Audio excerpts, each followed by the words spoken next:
In celebration of the 400th anniversary of the King James Bible and the 25th anniversary of the C.S. Lewis Foundation, Book of the Millennium International is sponsoring its second literary tour of England in the summer of 2011. Stay tuned at the end of this video to learn how you can become one of the 10 essayists to win an all-expenses-paid trip. Now, here are some highlights of our first literary tour of England. Hello, I'm Suresh Guptara. And I'm Jyoti Guptara. Welcome to our literary tour of England. 10 kids, 10 days. London, Cambridge, Oxford. Our quest to study the greatest minds in English literature. All the vision of one man. His name is Vishal Mangalwadi. He's a professor in California. As I began to realize that books, writers, translators, they reform the West, I felt that other young people, particularly writers, needed to come and do their own investigation, to think radically. So with much prayer and great anticipation, Vishal held a contest.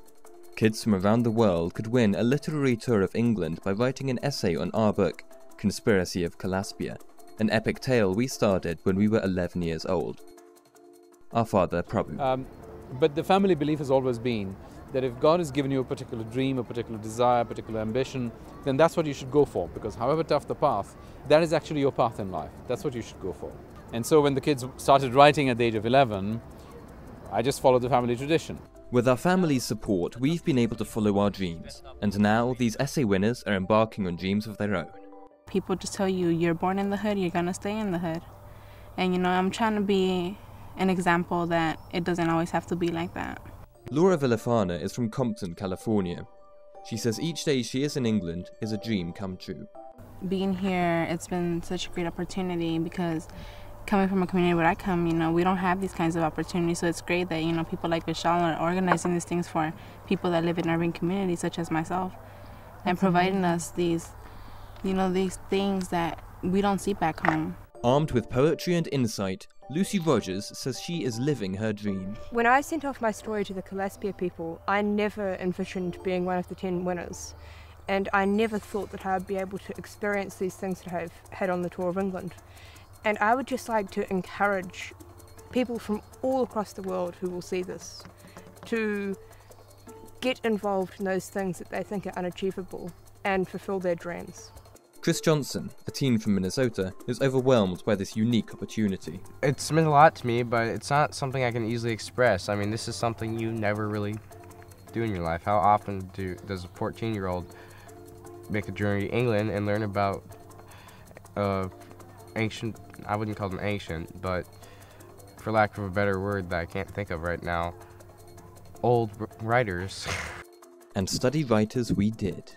One of the themes we explored is that the pen is mightier than the sword. We take this for granted in the West, but people died for this, people burned at the stake for this. William Tyndale, strangled and killed for translating the Bible into English. John Wycliffe, called a heretic, his books were burned. John Bunyan, imprisoned for his beliefs. The idea that the pen is mightier than the sword is a peculiarly Western idea. Writers fought the sword, the state, with their pen and persuaded the masses that this is the truth, these are the better principles, better ideas, to the point that the kings became afraid of imposing their, and not just the kings, but religious leadership, popes and bishops and priests, they were challenged by the pen. These people really they gave their lives. Some were burned at the stake, and what they believed, I think, showed a lot of moral courage. Mary Johnson, a parent who took part in the tour, says she was moved by the things she learned. It's made me want to go out and read what they've written. They changed the world with their writings and changed our world with their writings. Patty Hitchcock, who made the trek with their son Calvin, who at 13 is the team's youngest winner, says these kids are now disciples. I think these are the future leaders, I really do. If they can spark their culture and ignite their culture, their generation, more power to them. For Vishal, it's a matter of life and death of an entire culture. The West, in my opinion, is amputating its soul. And you have total emptiness with icons such as Britney Spears and Paris Hilton. And therefore, I want the young people in America to look at alternative role models. I think it's very, very good for our young people to, sort of trace back what happened in history and what was motivating people at that time and how they stood up for certain practices that were evil and what motivated them, what sort of charged them up to fight the fight, and they did, and the world is a different place today. That insight comes from Pramod Huck, an American businessman who sponsored the tour. One of the reasons why I sponsored this project, because I felt it really made sense for the students to understand as they look at literature, to be able to sort of look at it perhaps from a different perspective, a perspective that they won't hear at schools these days. We came in search of the soul of Western civilization, but what we found was so much more.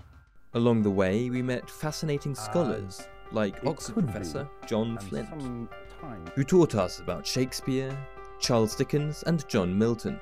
Villains are right in behind us, right between us, whispering in our ears. Hey, you're a bit like me, aren't you? As the days went by, our brains loaded with knowledge, our eyes inspired by beauty, we also took time to play. There was punting on the Cam in Cambridge. On the left, what's it? What's it? We're gonna crash. Oh! I think we're just gonna keep crashing into everything. A game of cricket in Oxford. Museums, and more museums. Churches, and more churches. We found trash can troubadours. Witnessed Much Ado About Nothing.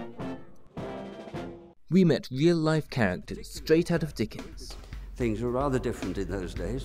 And at the end of each day, we pondered in parks. And as the days slipped by one, we knew parting would be such sweet sorrow. I miss everyone when I go back home. I'm going to take back all the memories of England, of the people who I spent time with, the places, what I saw. We made friends from around the world. We touched the lives of those who touched our lives, and some found a deeper purpose. I won't ever be the same again. I think that I'm going to use my experiences to encourage others to do the same thing. And I want to use what I've learnt on this tour for the benefit of others. The amazing thing is that they could be the next Charlotte Bronte. They could be the next Wilberforce. They could be the very next C.S. Lewis. Because we need them. That they will begin to change their generation and future generations. So that's the long-term agenda. Thanks for accompanying us on our literary tour of England. Now go and pick up a book. Consider joining us on our next tour. For contest rules and to download an application, go to www.revelationmovement.com. You could be part of our exciting, all-expenses-paid 2011 literary tour of England. And if you don't win, don't worry. We will give copies of our fantasy novel to 500 of the best entries. We look forward to hearing from you.